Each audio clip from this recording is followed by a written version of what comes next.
a exponer la teoría del desarrollo y los determinantes del desarrollo económico en esta sesión.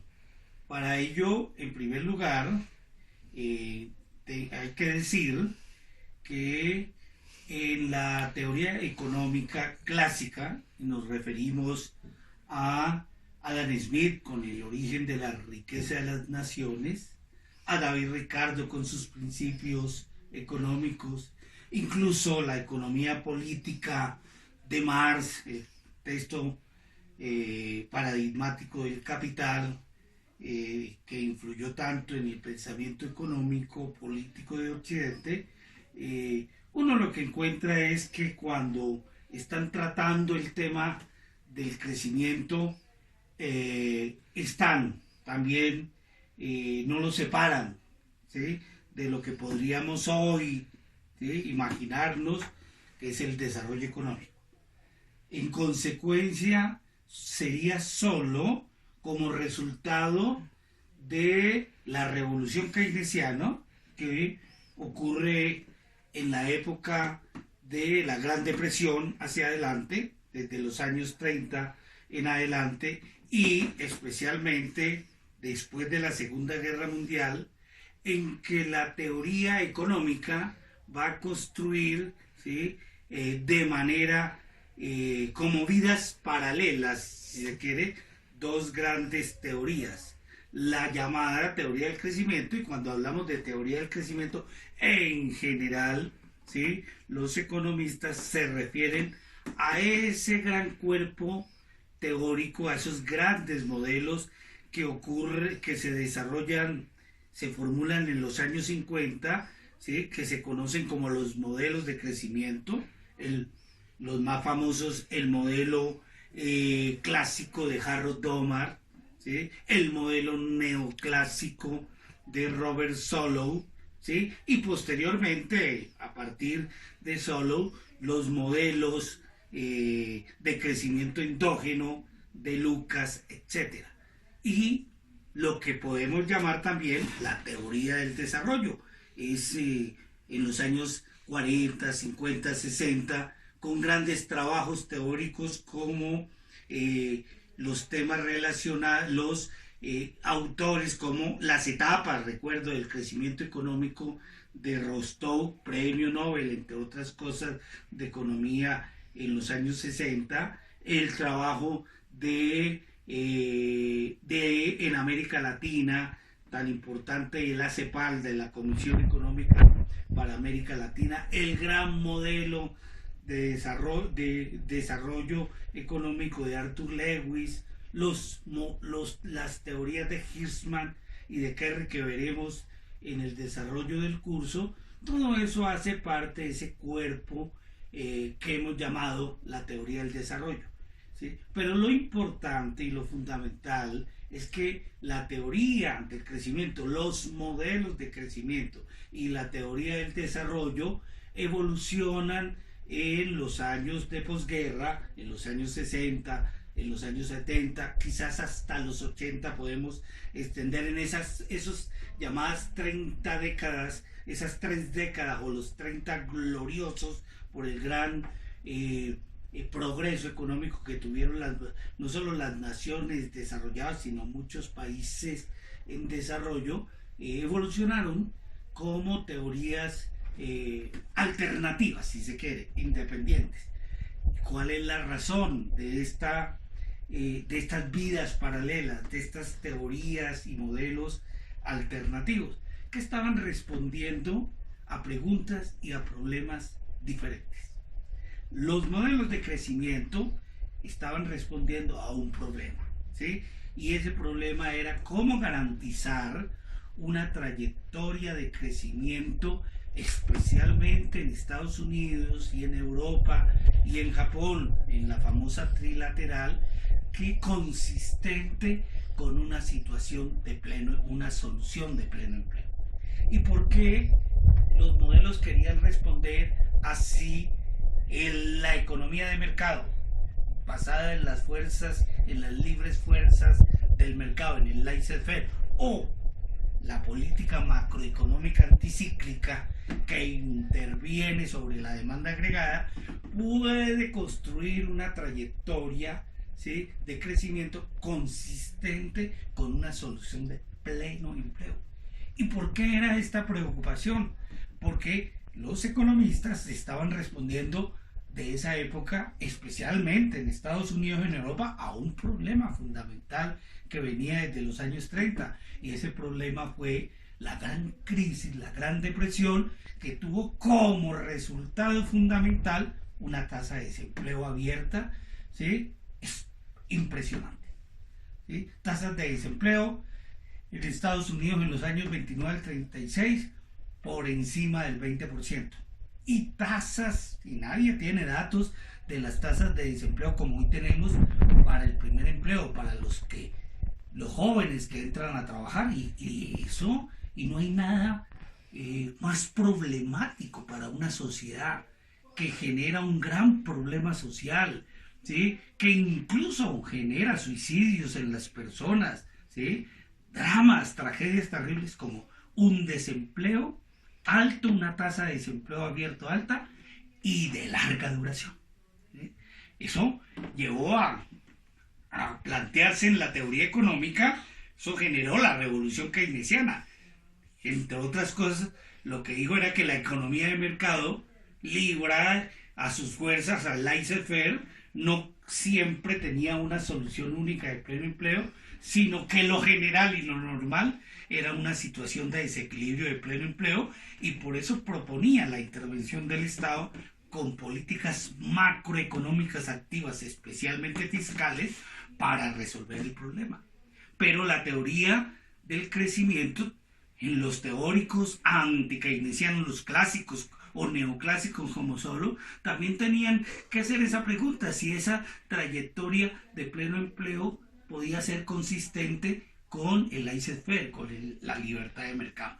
Y por eso se desarrolla, ¿sí?, la teoría del crecimiento, en el fondo que comparten tanto los keynesianos como Solow, como los neoclásicos, comparten una cosa, ¿sí?, que la economía es de mercado. Y entonces su problema es si la economía de mercado puede ser libre, consistente con una solución de pleno empleo, o la economía de mercado presenta tales fallas que conducen a una teoría de desarrollo que no aparece tanto en los años 30, pero sí después de la Segunda Guerra. Es que después de la Segunda Guerra especialmente hay un problema, ¿sí?, un problema fundamental, que ya no es solo si la economía de mercado tiene una solución de pleno empleo o una solución de desempleo, ¿sí?, sino que existe en la economía internacional un dualismo, ¿sí?, una gran división económica. Países de mercado, si se quiere, economías desarrolladas de mercado, y economías que ellos llamaron atrasadas, subdesarrolladas. ¿Y qué era el atraso? Que se daba especialmente en Oriente, en muchos países asiáticos de la época, en África, y aquí entraba América Latina. Casi el 80% del territorio y de la población del planeta vivían en el atraso. ¿Y qué es el atraso? Son economías que no son de mercado. Es decir, son economías donde no hay empleo y desempleo, sino que son economías en donde hay una ocupación, pero a bajos niveles de productividad. Imagínense economías feudales, economías campesinas, modos de producción atrasados, economías sin tecnología. Pues son economías como informales, como la economía informal moderna. La gente está ocupada, pero a bajos niveles de productividad. En el fondo, esa gente, esas personas no están ni empleadas productivamente, ni desempleadas, ¿sí?, sino que están ocupadas improductivamente. Entonces, el problema fundamental que se plantea la teoría del desarrollo ya no es la solución de pasar de una economía en crisis de desempleo al pleno empleo, sino lo que se plantea es cómo logramos el cambio estructural para transformar economías atrasadas en economías de mercado. Es decir, en el fondo, la teoría del desarrollo, si se quiere, es previa, ¿sí?, a las economías de mercado. Y por eso la teoría del desarrollo nace como una alternativa, propone una alternativa, que no es la idea de, ¿sí?, de lograr el pleno empleo, sino de lograr propiamente el empleo productivo que genera la economía de mercado. Y para eso es necesario un cambio estructural que transforme economías atrasadas con funciones de producción pre-newtonianas, rezagadas, ocupadas improductivamente. Para eso Hershey, Krohn, Nurs utilizaron una categoría subempleadas. Hoy tenemos unas categorías para eso: informalidad, desempleo disfrazado o empleo disfrazado. ¿Qué es empleo disfrazado? Como caracterizamos a los informales, porque es gente ocupada improductivamente, pero no genera valor, no genera valor agregado, no hay desarrollo, no genera tecnología, no genera una gran demanda porque no hay una gran oferta. Hay un círculo vicioso de la pobreza en esas economías atrasadas, y ese círculo vicioso de la pobreza es donde no hay oferta porque no hay demanda, y no hay demanda porque no hay oferta, es decir, no hay economía de mercado, y el bajo nivel de ingreso y la gran pobreza se explica por la baja productividad, la ocupación improductiva. Ellos plantean un cambio estructural, y para eso para lograr el cambio estructural, el Estado tiene un gran papel, ¿sí?, en la teoría del desarrollo, pero no un papel solo con política macro, manejando la política fiscal, la política monetaria, la política cambiaria, que son los instrumentos, ¿sí?, por excelencia para manejar la demanda agregada, sino planes de desarrollo, que es distinto, ¿sí? Y los planes de desarrollo no solo tienen un nivel macro, sino que lo fundamental es que trabajan sobre aspectos de la estructura económica, microeconómicos, sectoriales, ¿sí?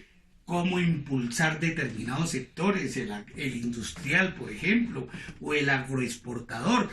Trabajan más sobre lo sectorial, no sobre lo macro, más sobre la infraestructura, carreteras, puertos, energía, capital físico de la sociedad, más sobre el capital humano, capacidad de formación de la gente, es decir, aspectos microeconómicos, mesoeconómicos y metaeconómicos, no tanto macroeconómicos. Es decir, el plan de desarrollo es una intervención del Estado, si se quiere, más amplia y general que la política macro anticíclica que recomendaban los keynesianos para resolver el problema del desempleo del 29 y llevar la economía de mercado al pleno empleo.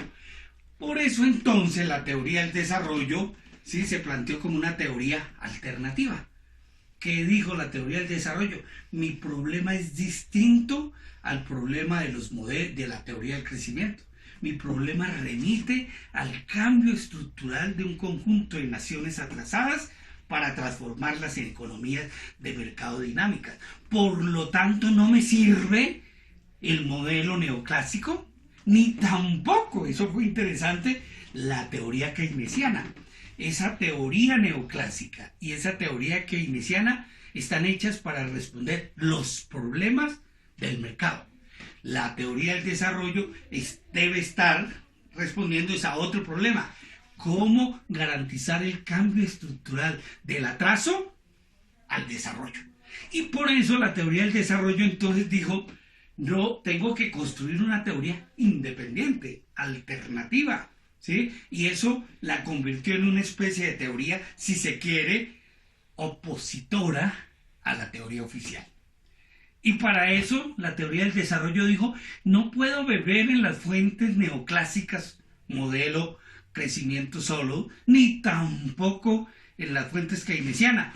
¿Qué me puede de todo la historia del pensamiento económico servir. Entonces, por eso muchas veces, en casi la mayoría de los teóricos del desarrollo, hay una vuelta a las fuentes de la economía política clásica. Beben de Smith, de Ricardo, de Marx, es decir, la economía política clásica, que además estaba viviendo un momento en general interesante de la historia con la primera revolución industrial, la muerte del feudalismo y el ascenso del capitalismo. ¿Y qué es eso? Un cambio estructural profundo en la economía. Está muriendo la vieja economía medieval, feudal, atrasada, y está naciendo con la revolución industrial la economía moderna y capitalista. Es el gran despegue que lleva a Smith a escribir ese libro tan impresionante. ¿Cuál es el origen de la riqueza de las naciones? Y lo encuentra precisamente en el empleo productivo que está generando de toda esa masa de campesinos que se trasladan a las ciudades y que se vuelven clase obrera. Y la diferencia entre un campesino es que el campesino está ocupado improductivamente y el obrero es empleado que genera productividad. Marx llamaría eso plusvalía, plusvalor, ¿sí? Que es lo que genera ese proceso de acumulación de capital. Entonces ellos volvieron a las fuentes, a Smith, Ricardo, y no tanto a Keynes ni a Solow. Y eso los hizo también un poco antipáticos, si se quiere, con la economía, con los economistas oficiales modernos que dominaban el pensamiento económico en Harvard, Massachusetts y en las grandes universidades europeas, ¿sí? En ese sentido, la teoría del desarrollo se plantea, ¿sí?, como una alternativa, y por eso digo que después del 50 tenemos una especie de teorías que evolucionan como vidas paralelas, alternativas, ¿sí?, y que no son paralelas, que nunca se encuentran durante mucho tiempo. La teoría del crecimiento, que está respondiendo al problema del pleno empleo de una economía de mercado, y la teoría del desarrollo, que está tratando de responder a si es posible, ¿sí?, la gran transformación estructural de economías atrasadas en economías de mercado en progreso. Y entonces esto hace, aprovechando, vean este cuadro de Albert Hirschman, uno de los grandes teóricos del desarrollo, él ubica, ¿sí?, la teoría del desarrollo aquí en esta esquina, que la tengo en rojo, con base en la combinación de dos pretensiones. Dice, hay dos pretensiones en la teoría económica. Una, que es la pretensión monoeconómica. ¿Y qué es la pretensión monoeconómica? Es la pretensión de que solo existe una teoría económica válida, única y general para explicar todas las situaciones. No hay sino una sola ciencia económica, una sola teoría, y al interior habrá, ¿sí?, el progreso científico, en donde es un progreso tipo popperiano, ¿sí?, una hipótesis, ¿sí?, mejor reemplaza la anterior. Como dijo Popper, si yo digo que los cisnes son blancos y voy mañana a Australia y encuentro un cisne negro, entonces formulo una hipótesis superior. Todos los cisnes son blancos y negros, ¿sí? Una teoría o un modelo reemplaza al anterior, de tal manera que la historia del pensamiento, el crecimiento científico, implica un cementerio de teorías. Las viejas teorías reposan en el cementerio y las nuevas dominan el pensamiento de científico general. Es válido hasta que no llegue un nuevo cuerpo teórico que la mande al cementerio, ¿sí? Entonces, esa es la idea de pretensión monoeconómica, que solo hay una ciencia, una sola teoría de validez general y universal. Entonces, esa pretensión se puede afirmar, estoy de acuerdo, o se puede negar, no estoy de acuerdo. Y la pretensión, otra, del beneficio mutuo, que también se puede afirmar o se puede negar. ¿Qué implica esa pretensión del beneficio mutuo? Que el comercio, que las relaciones económicas entre los pueblos, entre los países, es beneficioso para todos. Esa fue la idea clásica de Ricardo. También es la idea neoclásica de Heckscher y Olin, que postulan que el comercio internacional es una fuente de beneficios para todos los participantes, porque cada uno, especializándose en sus ventajas comparativas, maximiza bienestar, ¿sí? E importa los bienes en donde no tiene ventajas comparativas, permitiéndole al otro ganar también. Yo exporto, si tengo mucha tierra, exporto frutas, ganadería, agricultura, porque soy abundante en tierra y ahí está mi ventaja comparativa. E importo maquinaria y equipo de Estados Unidos si ellos son abundantes en capital físico, y entre los dos ese intercambio nos beneficiamos. Y la historia económica desde el ascenso del capitalismo, incluso desde las épocas anteriores, en los periodos todavía de el final de la Edad Media y la transición al capitalismo, recuerden el gran ascenso de los venecianos, ¿sí? De los mercaderes de Venecia o de los Países Bajos como Holanda, ¿sí? Bruselas y después Inglaterra. ¿A qué se debió? Al comercio.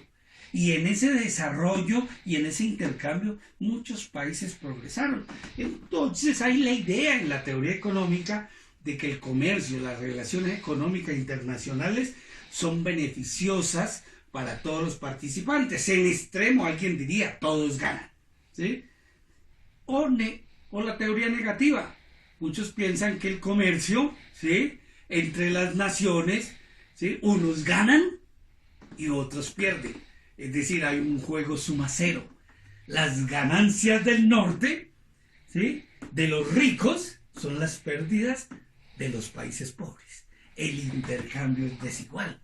Esta teoría, incluso el intercambio desigual, se desarrolló y se fortaleció mucho después de la Segunda Guerra Mundial y fue, ¿sí?, una de las bases y de los fundamentos teóricos de todo ese movimiento político de los no alineados que dirigió y comandó, ¿sí?, el famoso presidente Tito de Yugoslavia, y al cual se incorporaron todos los socialistas radicales de la época, como los estalinistas, como Mao, y que en América Latina tuvo muchos partidarios, ¿sí?, incluida la CEPAL, Raúl Previs, que formuló una teoría del intercambio desigual que sostenía que los países de América Latina estábamos transfiriendo permanentemente renta, ingreso a los países desarrollados, porque exportábamos commodities, mercancías, productos básicos de baja productividad.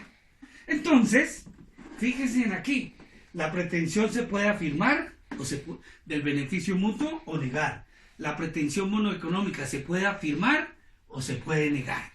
Si ustedes ven ahí la escuela ortodoxa, y llamemos a la escuela ortodoxa la teoría neoclásica y neoclásica, afirma las dos pretensiones. Es decir, considera que solo existe una ciencia económica de validez general y que el intercambio entre todas las naciones, el comercio, las relaciones económicas internacionales, los flujos de mercancías, de personas, de capitales, es beneficioso para todas las partes. En extremo, incluso llegan a sostener que todos ganan. Esa es la escuela ortodoxa.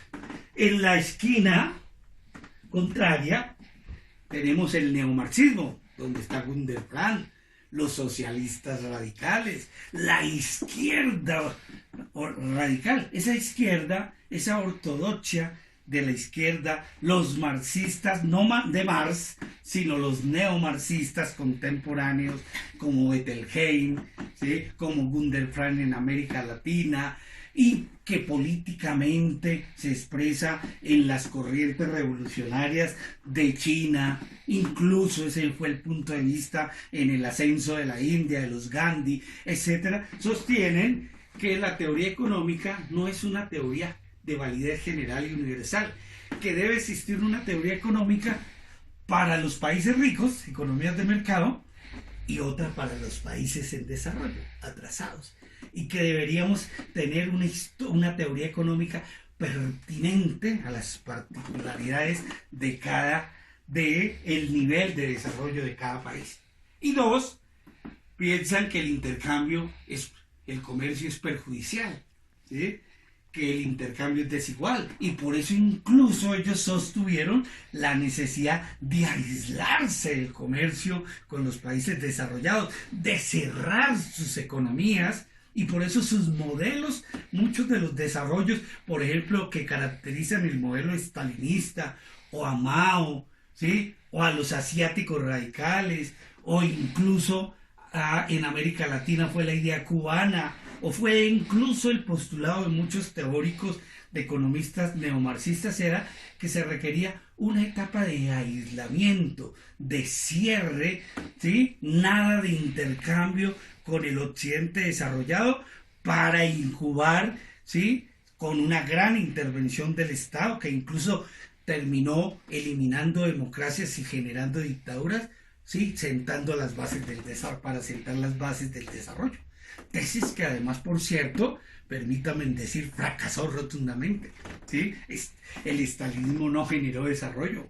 Mao generó no solo pobreza, sino que generó hambrunas, ¿sí? Que produjeron incluso, ¿sí? El asesinato de más de 70 millones de personas, o la muerte de más de 70 millones de chinos. Cuba ¿sí? Era más desarrollada en el siglo XIX que lo que es hoy, ¿sí? Y una buena parte del fracaso argentino, que fue la sexta economía desarrollada del mundo, es haberse encerrado después de la época de Perón, y haber, ¿sí?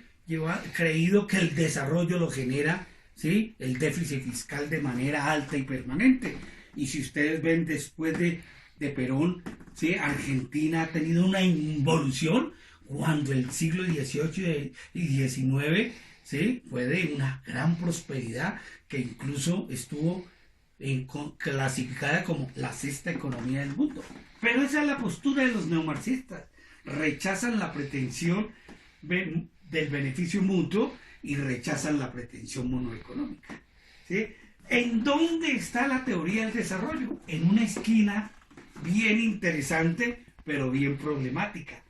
Afirma la pretensión del beneficio mutuo, considera que el intercambio y el comercio es necesario y muy necesario para los países en desarrollo, sobre todo para poder despegar. Necesitan atraer inversión, necesitan préstamos, necesitan exportar sus ventajas comparativas, necesitan atraer migración, capital humano, como lo hizo Argentina en el siglo XVIII, Uruguay, el Cono Sur en América Latina. Eso fue fundamental para el despegue, especialmente del puerto de Buenos Aires, etcétera, o de Montevideo, del Gran Buenos Aires y de Montevideo, ¿sí? Fue muy importante atraer el comercio. La relación económica no solo es mercancías, son ideas, son pláticas, son experiencias, es cash, pero también inversión.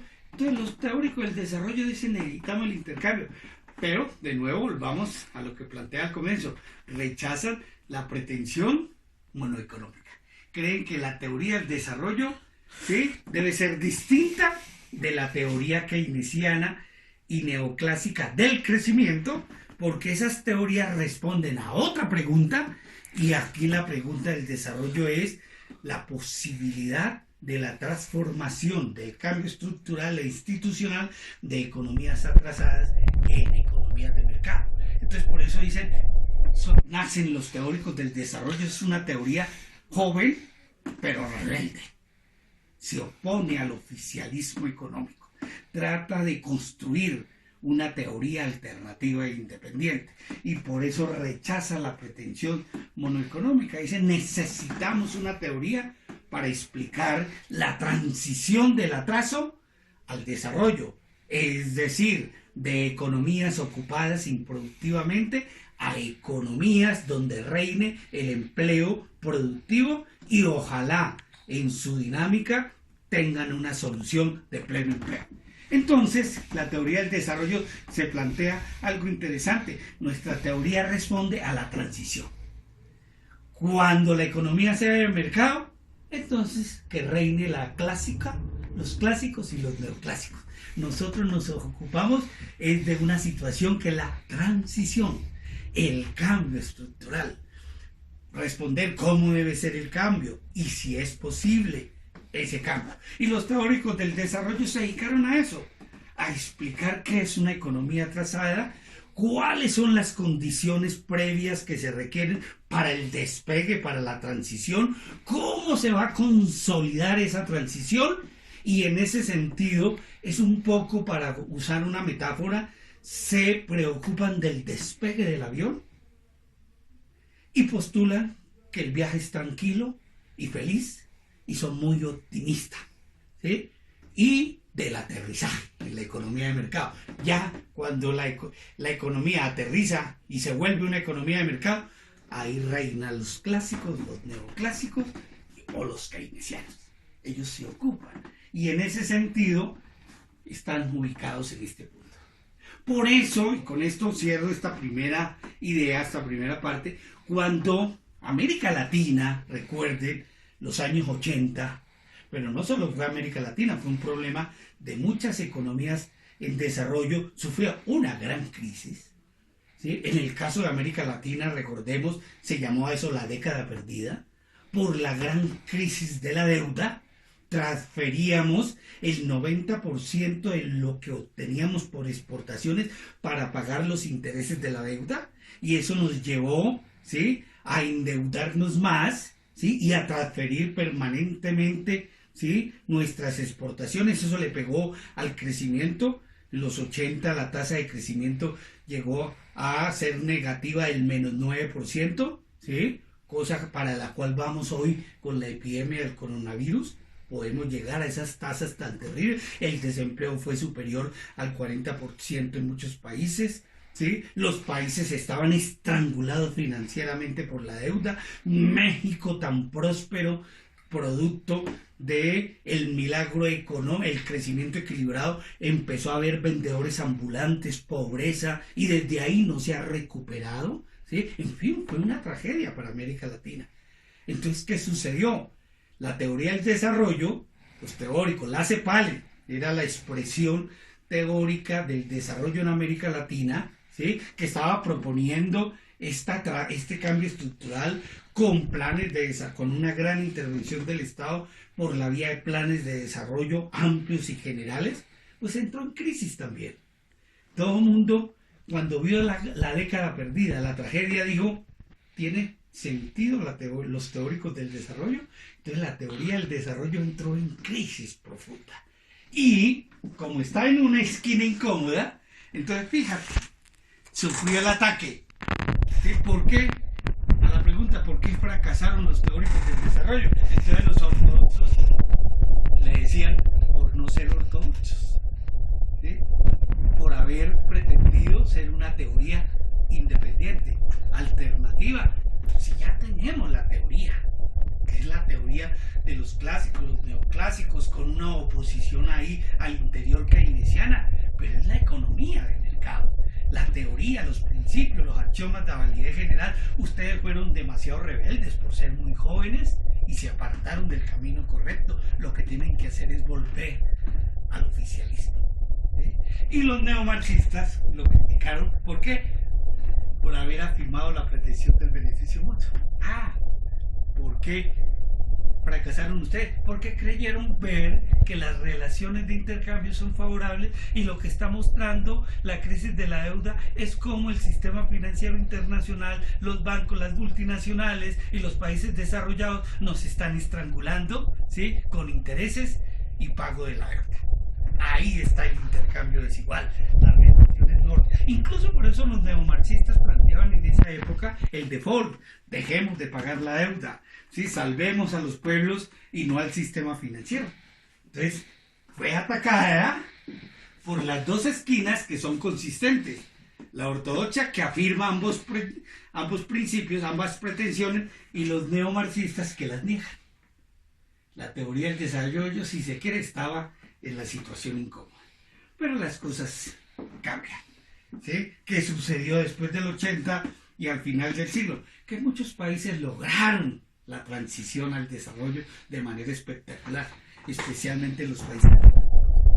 China salió de esa pobreza de Mao con las reformas de Deng Xiaoping y en 30 años se convierte en potencia económica internacional. La India con tasas de crecimiento deslumbrantes del 9% y en América Latina, incluso a principios del siglo XXI, ¿sí? Todo el mundo estaba pensando si este era el siglo de las oportunidades por fin de América Latina, si íbamos a tener ahora sí, nuestro siglo del desarrollo, y muchos incluso eran muy optimistas al comienzo del siglo, hasta que nos han sorprendido los últimos eventos críticos terribles, el desplome de los precios básicos a partir del 2013, y ahora, ¿sí? Cuando estamos empezando a salir de ese problema de el bajo precio de nuestros commodities, nos sorprende esta pandemia, que hace que se replantee el problema y hoy el optimismo de comienzos del siglo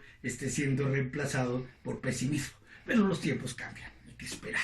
No podemos formular hipótesis, ¿sí? radicales y atrevidas a partir de un evento, ¿sí? que no sabemos todavía cómo va a generarse la dinámica. El científico, a diferencia del político, debe separarse un poco de la presión de los tiempos para ver el panorama, ¿sí? de una manera mucho más amplia, ¿sí? y dinámica. ¿sí? Entonces, cuando eso ocurrió, especialmente en los países asiáticos, entonces América Latina, ¿sí? volvió a plantearse el tema. Hay que volver a recuperar la teoría del desarrollo, pero volverla a recuperar con nuevos fundamentos, con nuevas hipótesis. Y yo diría que la teoría del desarrollo hoy está encontrando que la pretensión del beneficio mutuo, ¿sí? no solo hay que afirmarla, sino que cada vez lo que se demuestra es que es fundamental para el despegue y la consolidación de procesos de desarrollo. Sin el comercio, sin el intercambio internacional no se explica el ascenso chino. Es más, el ascenso chino se explica más bien por eso mismo, porque invadieron a Estados Unidos con sus mercancías baratas y de alta productividad laboral. O es el chino con los servicios, ¿sí? Ninguno. China fue atrasada con Mao cuando se aisló. China se volvió potencia, aprovechando sus potencialidades, valga ese juego de palabras, a partir de Xiaoping, porque tenía una gran máquina exportadora y de atracción de inversión. Entonces, cada vez más, incluso la pretensión del beneficio mutuo, no solo hay que afirmarla, sino superafirmarla. Atraer inversión, atraer tecnología, aprender de los demás. Y la teoría del desarrollo, ¿sí? cada vez más entiende que tiene que responder también al problema del crecimiento, porque ya nuestras economías ya no son atrasadas, ya son economías de mercado, pero que todavía necesitan el desarrollo en el sentido de mayor productividad, no solo laboral, sino de introducir el cambio tecnológico. Entonces yo diría que la teoría se está moviendo en esta dirección, ¿sí? ¿sí? hacia la escuela ortodoxa, hacia la idea, aceptar la pretensión y superafirmando esto, pero con un elemento interesante, con uno desde adentro de la escuela ortodoxa, aceptando su oficialismo, se ha convertido en una corriente que le ha agregado valor a la ortodoxia, nuevas ideas, nuevas hipótesis, e incluso ahora la ortodoxia, si se quiere, se ha rejuvenecido, se ha revitalizado con la entrada de estos ya no jóvenes, sino viejos, porque ya tienen base de edad, teóricos, de esos jóvenes teóricos del desarrollo de los 50-60, pero hoy son teóricos mucho más consistentes y maduros, y el tema del desarrollo vuelve a la escena, en el sentido de plantear una gran hipótesis. ¿sí? Lo que necesitan estos países no solo es crecimiento económico, PIB, ¿sí? empleo, necesitan también desarrollo. Entonces la pregunta es, ¿cómo podemos redefinir ese desarrollo hacia adelante? De eso vamos a ocuparnos enseguida. Ahí podemos